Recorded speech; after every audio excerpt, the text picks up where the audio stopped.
مسلمانوں کی چلی گئی، مسلمانوں کو نیند بھی آتی ہے، رات کو وہ سکون سے سو بھی پاتے ہیں۔ کچھ غیرت والے لوگ ہیں، آپ کو بتاؤں ایک مسلمان کی ایمان کی اہمیت سمجھنا صرف، اور دھیان سے سننا، زیس کی آخری ہچکی ہے، غور سے سن، زندگی بھر کا خلاصہ اسی آواز میں ہے۔ زید بن حارثہ کہتے ہیں کہ وہ جب اس حدیث کو بیان کرتے تھے حضور کے منہ بلے بیٹے، تو اس دن حضرت زید بن حارثہ تو وہ روتے تھے، کیا کہ جب نبی پاک کے اوپر پتھر مارے گئے، جب حضور کے اوپر کنکری ماری گئی، پتھر مارے گئے، اور وہ کہاں ہیں؟ طائف میں۔ حضور بیٹھتے ہیں تو حضور کو اٹھا کے مارتے ہیں، پھر اٹھ جاتے ہیں تو پھر بیٹھ کے مارتے ہیں۔ حضور کو سرکار ایک پاؤں اٹھاتے ہیں، دوسرا، اتنے آپ کے مارے گئے، اتنی آپ کے کہ زید بن حارثہ کہتے ہیں حضور کی پنڈلیاں پھٹ گئیں میرے نبی پاک کی، اور پھر حضور کو کہتے ہیں میں حضور کو اٹھا کے اور لے کے آیا باغ میں، لہو لہان ہے پورا جسم میرے پیغمبر کا۔ میرے تایا بچپن میں جب یہ بات طائف والی بیان کرتے تھے تو ان کی آنکھوں میں نے موٹے موٹے آنسو دیکھے تھے۔ وہ کہتے تھے بیٹے جب تمہارا عشق رسول تھوڑا ہلکا ہونے لگے تو حضور کے اس طائف کو یاد کر لینا کہ اس پیغمبر اسلام پہ پتھر مارے گئے، اور کتنے، ایک دو نہیں، پنڈلیاں پھٹی ہیں، پورا جسم لہو لہان ہے۔ یہ میرے پیغمبر کی یہ شان ہے کہ زید بن حارثہ کہتے ہیں عتبہ بن ربیعہ کا باغ تھا، حضور کا دشمن تھا، مکے کا تھا، مگر اس کی پراپرٹی یہاں پہ تھی، یہاں پر رہتا تھا۔ اس نے کہا یہ دیکھو بہت برا کیا ہے ان کے ساتھ، اپنے غلام عداس سے کہا لو لے جاؤ، اور لے جا کے ان کو یہ انگور کھلاؤ۔ حضور کے پاس وہ انگور آئے، اب توجہ کرنا، حضور نے بسم اللہ شریف پڑھی، اور بسم اللہ، اب جب حضور نے انگور کھایا تو اس نے کہا آپ بسم اللہ کیوں پڑھ رہے ہیں؟ یہاں تو کوئی بسم اللہ نہیں پڑھتا۔ فرمایا تم کہاں کے رہنے والے ہو؟ کہا میں نینوا کا رہنے والا ہوں۔ سرکار نے فرمایا جہاں کے یونس ہیں؟ عرض کی جی میں وہیں کا رہنے والا ہوں۔ اگر آپ یونس کو کیسے جانتے ہیں؟ سرکار نے فرمایا وہ بھی اللہ کے نبی تھے، میں بھی اللہ کا نبی ہوں۔ تو وہ جو غلام تھا نا، وہ آگے بڑھ کے حضور کے ہاتھ میں ہاتھ دیتا ہے کہ آپ مجھے کلمہ پڑھا دیں، میں کلمہ پڑھنے کے لیے تیار ہوں۔ زید بن حارثہ کہتے ہیں لہو لہان اتنے سرکار کہ ایک دن امی عائشہ نے پوچھا یا رسول اللہ یہ جو احد کے پہاڑ والے، احد کی جنگ میں آپ پر ظلم ہوا ہے، اور یہ جو آپ کے چچا کے ناک کان کاٹ کے ان کے کلیجے کو چبایا گیا ہے، اور یہ جو مصعب بن عمیر کی لاش پر جو یہ، آپ کو کیا پتا یہ اسلام کیا ہے؟ مصعب بن عمیر آپ کو پتا ہے سب سے پہلے یہ ہجرت کرنے والے، مکے سے مدینے کی پہلا مہاجر، یہ ایسا کپڑا پہنتا تھا اس کی ماں ایک بار پہننے دیتی تھی پھر دوسری بار نہیں، مگر جب جنگ احد میں گئے نا تلوار لے کے تو صرف تہمت بندھا ہے، ان کے پاس قمیض نہیں ہے، یہ آگے گئے اور شہید ہو گئے۔ اب عرض کر رہے ہیں صحابہ حضور کیا کریں، اس کا سر ڈھکیں یا ہم ان کے پاؤں ڈھکیں؟ اللہ کے رسول صلی اللہ علیہ وسلم کے غلاموں، پیغمبر اسلام کے دیوانوں سنو، حضور نے فرمایا میرے ان کا آپ ایسا کرو سر کی طرف سے ڈھکو اور پاؤں پہ گھاس ڈال دو۔ حضرت امیر حمزہ کے پورا کفن نہیں ہے اور یہاں سے ڈالو، ہم کو کیا خبر ہے، ان کے سر ڈھک دو اور پاؤں پہ ان کے گھاس ڈال دو۔ مگر میرے پیغمبر اسلام کے دیوانوں سنو، میرے نبی پاک نے فرمایا عائشہ اس احد والے دن سے سخت دن تھا جب میں طائف میں گیا تھا اور میرے اوپر پتھر مارے تھے، 80 کلومیٹر دور میرے نبی پاک پیدل گئے تھے اور انہی زخموں کے بعد 80 کلومیٹر دور واپس بھی آئے تھے۔ جب اس عداس نے یہ کہا نا غلام نے کہ میں کلمہ پڑھنے کے لیے تیار ہوں، تو میرے نبی پاک زید بن حارثہ کہتے ہیں اتنے زخموں کے باوجود حضور مسکرانے لگے، میرے سرکار مسکرانے لگے، یعنی ایک آدمی ایمان لایا ہے تو میرے نبی پاک اتنے زخموں کے بعد مسکرائے ہیں۔ یہ بتاؤ جب کوئی یہ کہتا تھا کہ بھئی اس کو رات کو نیند نہیں آتی تو مجھے بھی نیند نہیں آتی، لوگ کہتے ہیں شاعری ہے، مگر قرآن نے کہا عزیز علیہ ما عنتم حریص، تمہارا مشقت میں بھی پڑ جانا میرے محبوب پر گراں گزرتا ہے۔ حضرت مفتی احمد یار خنیمی فرماتے ہیں کہ جب امتی کے پاؤں میں کانٹا لگتا ہے تو میرے نبی کو تکلیف ہوتی ہے۔ آج یہ کون سا دن ہے؟ یہ بدر کا دن ہے، وَلَقَدْ نَصْرَكُمُ اللَّهُ بِبَدْرٍ وَأَنْتُمْ أَذِلَّةٌ، یہ بدر والا دن ہے۔ ایک کون سا بدر والا دن ہے کہ 313 ایک طرف کھڑے ہیں، ایک طرف 1000 کھڑے ہیں. یہ پوری رات انہوں نے کھایا ہے پیا ہے سویا ہے دنائے ہیں, اور ادھر یہ صحابہ پوری رات عبادت کرنے والے ہیں. انہوں نے پیغمبر اسلام نے آج سجدے میں سر رکھا ہے, جہاں مسجد عریش ہے اس وقت میں سر سجدے میں رکھ دیا ہے. حضرت ابوبکر صدیق کہتے ہیں میں نے حضور کی چادر دیکھی کہ سر سے نیچے گر رہی ہے, میں پھر چادر رکھ دیتا ہوں, مگر حضور کے جو آنکھوں کے آنسو ہیں نا اس سے بدر کی ریت بھیگنے لگی ہے. میرا امام کہتا ہے آنکھیں رو رو کے سجھانے والے, جانے والے نہیں آنے والے, آنکھیں کچھ کہتی ہیں تجھ سے پیغام, او درے یار کے جانے والے. میرے نبی پاک معلوم ہے کیا عرض کر رہے ہیں, اے میرے کریم جو میں نے پتھر کھائے نا طائف میں, تو وہ سارے پتھر جو میرے اوپر اونٹ کی اوجڑیاں رکھی گئی اور جو میری گردن کو دبایا گیا, تو سب کچھ میں نے کیا تو یہ 313 اکٹھا کر پایا ہوں. یہ 313 تیرے محبوب کی پوری زندگی کی کمائی ہے. یہ میرا ابو بکر, یہ میرا عمر, یہ میرا عثمان, یہ میرا علی.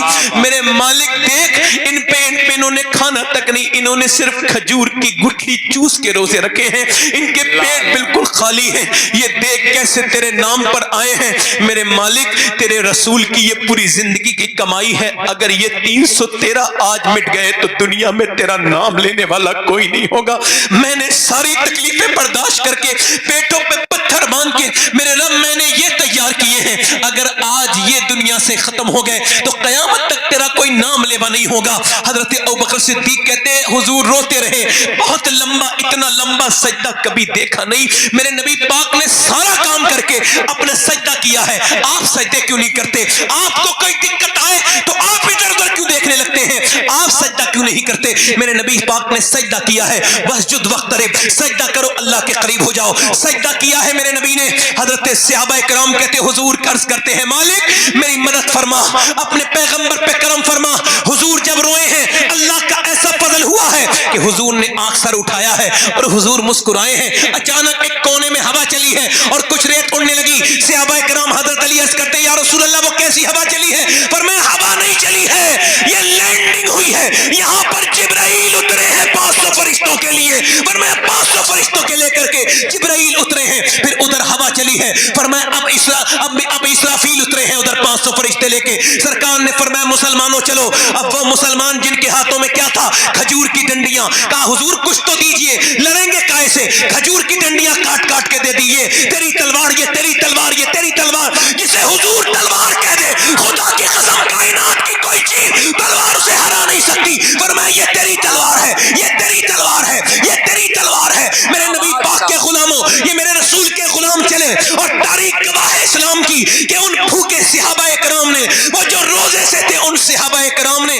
اپنے ہاتھوں میں وہ کھجور کی ڈنڈی لے کے جب اللہ اکبر کا نعرہ لگایا ہے, اقبال کہتا تھا ہٹ نہ سکتے تھے. اگر جنگ میں اڑ جاتے تھے پاؤں شیروں کے بھی میدان سے اکھڑ جاتے تھے, تو اس سے سرکش ہوا کوئی تو بگڑ جاتے تھے. دیکھ چیز ہی کیا, ہم توپ سے لڑ جاتے تھے. جب وہ صحابہ کرام آگے بڑھے ہیں اور جب انہوں نے کھجور کی ڈنڈی اٹھائی ہے, حیرت کی بات یہ تھی کہ آج کھجور کی ڈنڈی سر کاٹ رہی تھی. اس سے پہلے کبھی کھجور کی ڈنڈی نے کسی کو کاٹا نہیں تھا, مگر جب کٹوانے والا آمنہ کا لال ہو تو پھر کچھ بھی ہو سکتا ہے. ادھر سر کٹ رہے ہیں, ادھر کفار مکہ کٹ کٹ کے گر رہے ہیں. ان کے اندر ایک بھگدڑ مچی, ایک بے چینی شامل ہوئی اور وہ بالکل ہوپلیس ہو گئے. بولے بھاگو, ہم مسلمانوں سے جیت نہیں سکتے ہیں. کہا کیوں نہیں جیت سکتے؟ کہا اس طرف دیکھو. انہوں نے ادھر دیکھا. اب یہ جب دوڑے, انہی دوڑتوں میں ایک آدمی دوڑ رہا تھا, اس کا نام امیہ تھا, بلال کے سینے پہ پتھر رکھنے والا, بلال کی گردن میں رسی ڈال کے پورے مکے میں گھسیٹنے والا. بلال نے اس کو دیکھا,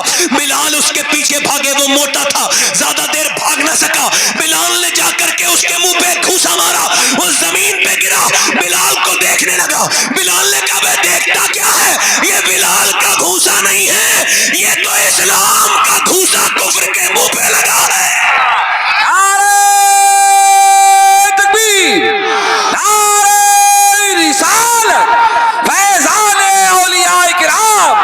سبحان اللہ سبحان اللہ, زندہ باد زندہ باد. حضور نے سجدے کیے ہیں, ہمارے تو سجدے ختم ہو گئے. میرے بھائیوں, آپ نے سجدہ کیوں نہیں کیا؟ آپ اللہ سے کیوں نہیں کہتے اپنی باتیں؟ آج کل یہ شرح بڑھ رہی ہے کہ مسلمان میں بلکہ کچھ حافظ قرآن لوگ بھی خودکشی کر لے رہے ہیں. جو رب کو مانتا ہو اور یقین کامل رکھتا ہو اس کی رحمت پر، تو وہ کبھی یہ کام نہیں کر سکتا۔ ایک شعر سنیے آپ میرا، پہلے یہ بات سن لیجئے۔ جب آپ کو لگے نا خودکشی کے علاوہ میرے یہ پیغام سب تک جائے گا، کوئی خودکشی کرنے کا پروگرام بنائے ہوئے نا،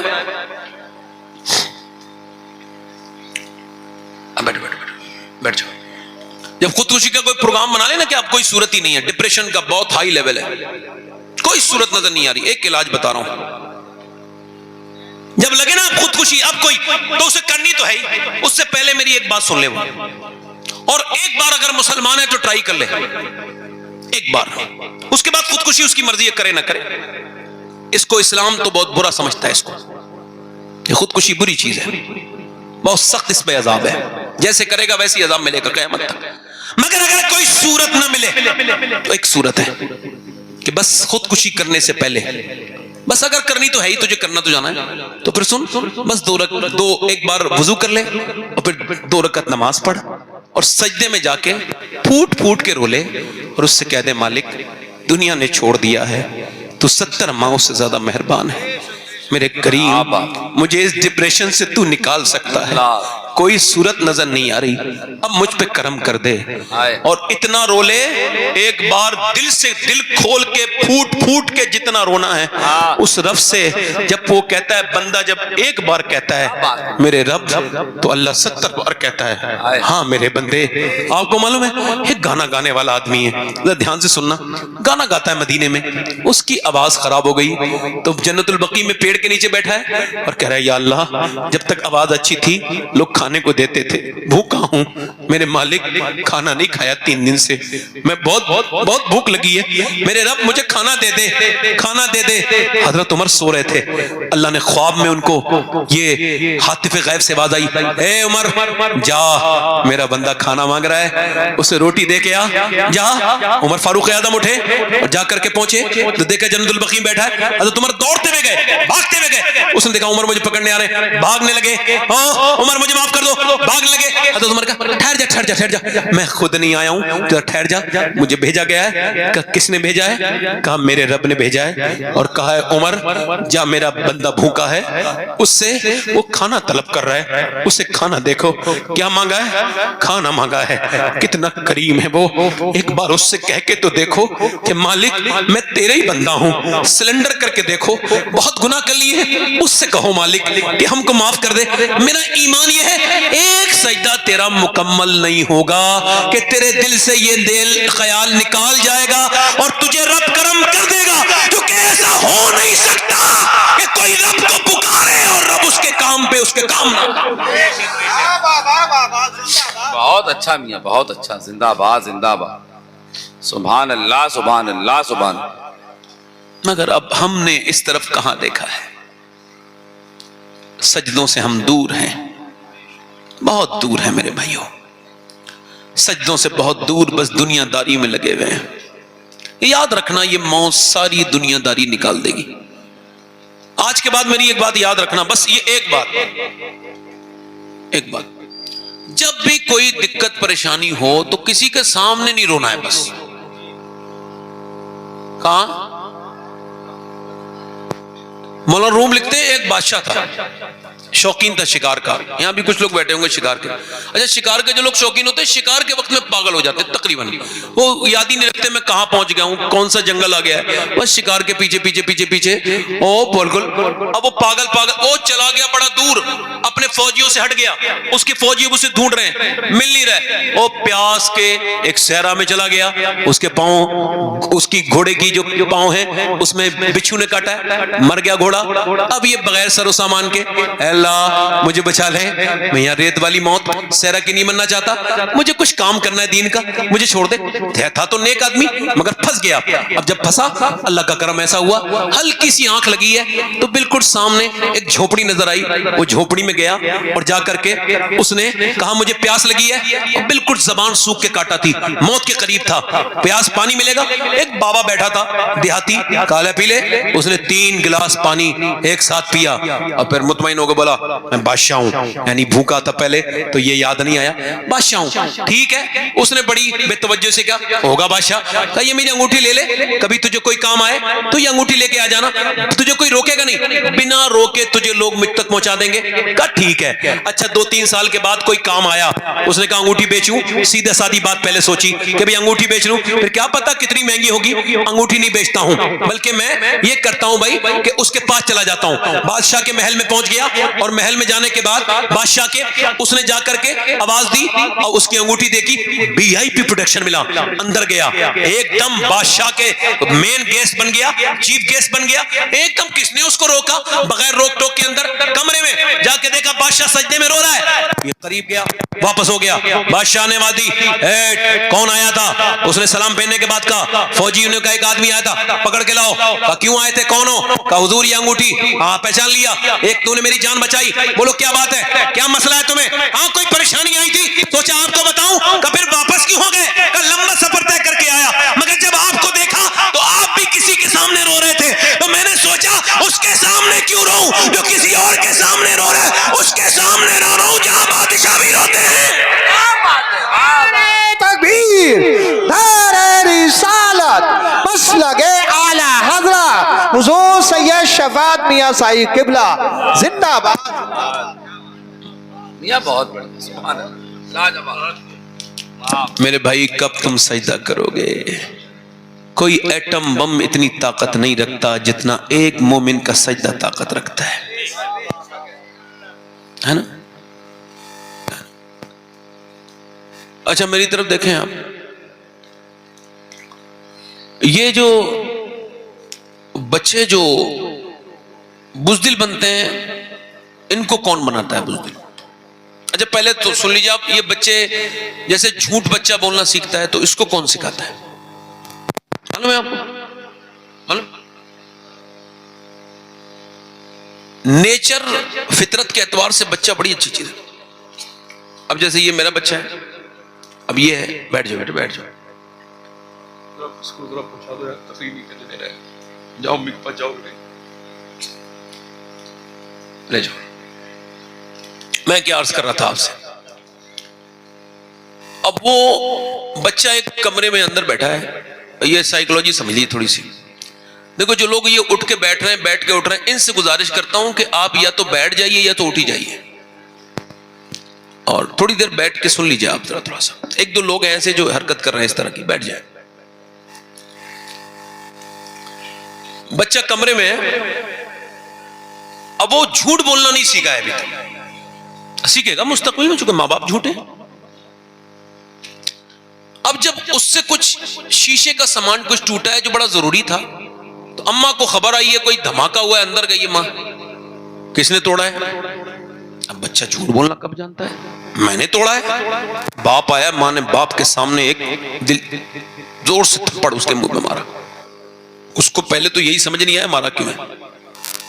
سائیکولوجی یہ کہتی ہے کہ بچے کو جو کہ چھوٹا ہوتا ہے 4-5 سال سے، اس کو جب کوئی مارتا ہے تو اس کو خبر ہی نہیں ہوتی پٹ کو رہا ہوں. خیر یہ تھوڑا سمجھ آیا اس کو کہ میں سچ بولا تو اس نے مجھے مارا. باپ نے بھی ڈانٹا، بدتمیز، ایک دم نصیحت لگ گئی. 2-3 سال کے بعد پھر بچہ اسی کمرے میں تھا، وہی سامان ٹوٹ گیا. آواز ہوئی دھماکہ، کس نے توڑا؟ ماں اندر گئی، کس نے توڑا؟ مجھے نہیں پتا.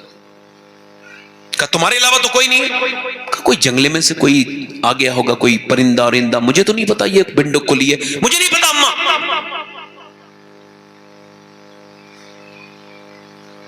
اب آپ بتاؤ یہ جھوٹ بولنا کہاں سے سیکھا؟ بولو. اگر ماں یہ کہہ دیتی بیٹے جھوٹ بول، تم سچ بولے ہو، یہ بڑا مبارک ہے، یہ ٹوٹ گیا کوئی مسئلہ نہیں. کس نے سکھایا اس کو؟ کس نے سکھایا؟ اگر ماں یہ کہہ دیتی کہ بیٹے یہ تم کو جھوٹ نہیں بولنا ہے اور یہ سچ بات تم نے بولی ہے، اس پہ اپریشیٹ کرتی ہوں، تمہیں میں شاباشی دیتی ہوں، تو بچہ خوش ہو جاتا. مگر سنیں آپ، غور کریں، توجہ کریں، بچہ سچا بن جاتا. ایک بچے سے ماں نے کہا میرے بیٹے جھوٹ نہیں بولنا. وہ بچہ سفر کرنے جا رہا ہے, اسے ڈاکو نے پکڑا ہے, تیرے پاس کچھ ہے؟ اس نے کہا میری صدری کے اندر 40 اشرفیاں رکھی ہوئی ہیں. اچھا. ڈکیتوں کو لے کے گئے, ڈکیت اس کو اپنے سردار کے پاس, حضور یہ دعویٰ کر رہا ہے اس کی صدری میں 40 اشرفیاں ہیں, وہ بھی سونے کی. چیک کرو. چیک کرا تو اندر 40 اشرفیاں. اس نے کہا, اس نے ڈکیت نے, ڈاکو کے سردار نے, بیٹا تم سچ کیوں بولے؟ جھوٹ بول کے بچا سکتے تھے. کہا میرے لیے یہ سونے کی اشرفیاں ضروری نہیں ہے, اپنی ماں کا کہنا ماننا ضروری ہے. میری ماں نے مجھ سے کہا تھا میرے لال چاہے حالات کچھ بھی ہو تجھے جھوٹ نہیں بولنا ہے. تمہارا نام کیا ہے؟ کہا میرا نام عبد القادر جیلانی ہے. آگے بڑھ کے بولا ذرا ہاتھ آگے بڑھا مجھے بھی ذرا توبہ کرا دے. ارے جب عبد القادر کی سچائی کا یہ عالم ہے تو پھر مدینے کے مصطفیٰ کا عالم کیا ہوگا؟ واہ واہ واہ واہ, زندہ باد زندہ باد, سبحان اللہ سید صاحب, زندہ باد زندہ باد. بہت اچھا. اللہ کے رسول کا گھر ہے, ذرا زور سے تو بولو سبحان اللہ. سبحان اللہ سبحان اللہ. حضور کا گھر ہے. حضور میرے آقا کریم کی بیٹی سیدہ خاتون جنت کے گھر حضور جا رہے ہیں. بیٹیوں گھر جایا کرو, بہنوں کے گھر بھی جایا کرو. کیا بات. اب تو یہ شب برات آئی تھی تو لوگوں نے اسٹیٹس لگائے تھے, دیکھا تھا ہم نے. پہلے تو لوگ معافی مانگتے تھے فون کر کے, اب پھر میسج کرتے تھے, اب وہ بھی ختم ہو گیا, فیشن آگے بڑھ گیا. اب وہ کہتا ہے اسٹیٹس دیکھو اور معاف کر دو. اگر تمہاری 100 بار اٹکے تو میرا اسٹیٹس بھی دیکھو, اب مجھے معاف کر دو. اچھا کچھ لوگ اسٹیٹس لگاتے ہیں, بڑی بیماری ہے اسٹیٹس والی, میں نے اپنی زندگی میں کبھی نہیں لگایا. اسٹیٹس کا مطلب ہوتا ہے حالات, اور حالات اللہ کے علاوہ کسی کو دکھانے نہیں چاہیے, نہ بتانے چاہیے. کیا خیال ہے آپ کا, ہے نا؟ اب وہ اسٹیٹس لگ رہا ہے بھائی. کچھ لوگ تو ایسی اتنی یہ سمجھے بے چین لوگ ہوتے ہیں کہ یہ چیک کرتے ہیں میرا اسٹیٹس کس کس نے دیکھا, فلاں نے دیکھا, فلاں نے دیکھا, فلاں. یار اس نے نہیں دیکھا, ارے تو اس کو ڈائریکٹ بھیج دینا یار فوٹو, تجھے دکھانا ہی ہے تو اتنا پریشان کیوں ہے؟ مگر لوگوں کی ذہنیت کون بدلے گا؟ یہ اسٹیٹس دیکھو. اچھا پہلے کے لوگ, آپ کو یاد ہوگا, آپ میں سے شاید کسی کو یاد ہو, پہلے خط کا رواج تھا, خط لکھے جاتے تھے, نہ یہ موبائل تھا نہ ٹیلی فون تھا. اب ایک خط آیا ہے اور وہ خط پڑھا جا رہا ہے محلے میں بیٹھ کے. دیکھو کہاں سے کہاں دنیا آگے نہیں بڑھی, پیچھے چلی گئی دنیا. اس دیکھو خط پڑھا جا رہا ہے, ماموں نے خط لکھا ہے شہر سے, سب کہہ رہے ہیں اب خط سنیں, آپ کیسے ہیں, آپ کیسے ہیں, آپ کیسے ہیں, آپ فلاں فلاں بچہ کیسا ہے. پڑوسن ایک بوڑھی عورت بھی ہے, وہ بھی آ کے بیٹھ گئی ہے. اس کا بھائی کیا پتا میرے بارے میں کچھ لکھے. پڑوس والی بوڑھی اماں کیسی ہیں, بوڑھی اماں رونے لگی کہ میرا نام بھی اس کے بھائی نے لے دیا. کیا محبتیں تھیں, کیا وہ. اب تو ماں بہنوں کے گھر جایا کرو, بھائیوں کے اپنی بیٹیوں کے گھر جایا کرو. اللہ کے رسول اپنی بیٹی کے گھر گئے. آخری بات سنا رہا ہوں, دھیان سے سننا. حضور اپنی بیٹی کے گھر آواز دی, فاطمہ کے اندر آ سکتا ہوں؟ آواز آئی ابا اکیلے ہیں تو آ جائیں. تو حضور نے فرمایا میرے ساتھ عمران آئے, انہیں نہ لائیں. فاطمہ انہیں کیوں نہ لاؤں؟ ابا انہیں نہ لائیں. فاطمہ انہیں کیوں نہ لاؤں؟ ابا انہیں نہ لائیں. جب حضور نے کئی بار پوچھا تو اندر سے آواز آئی ابا آپ کی بیٹی کے بعد اتنے کپڑے نہیں ہیں کہ وہ کسی دوسرے مرد سے پردہ کر سکے.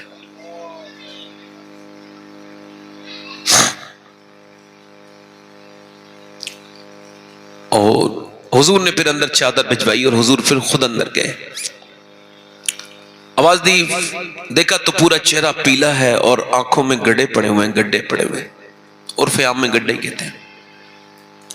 آنکھوں میں گڈھے پڑ رہے ہیں. کہا کیا ہوا ہے فاطمہ؟ کہا اللہ کا شکر ہے.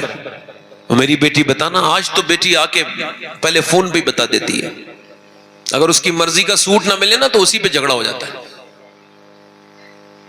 اچھا عورتیں چاہتی ہیں کہ ان کے مرد ان کی بات مانے. کیا خیال ہے ماں جی؟ اچھا یہ بتاؤ, چاہتی یہ ہے کہ ان کے مرد ان کے کہنے مانے, مگر وہ سچ کے مردوں کو نہیں دکھائیں گی. جس نے کپڑے لا کے دیے, جس نے سارا کام کر کے دیا, جس نے بیچارے نے اپنا پیٹ کاٹ کے تیری کریم اور پاؤڈر کا خرچ اٹھایا ہے, اس کو وہی بغیر دھلا ہوا منہ دکھا رہی ہے, وہی بغیر جو ہے وہ بستری کے کپڑے پھٹے پرانے. اب جب تو جس کو دکھائے گی وہی تو تیرے دلچسپ ہے. اب وہ جا رہی ہے تو شادی میں کپڑے اچھے پہن کے. اس سے یہ پوچھو جاہل, جہاں تو جا رہی ہے اور وہی تجھے بگڑے ہوئے بیکار منحوس قسم کے بدترین لوگ دیکھیں گے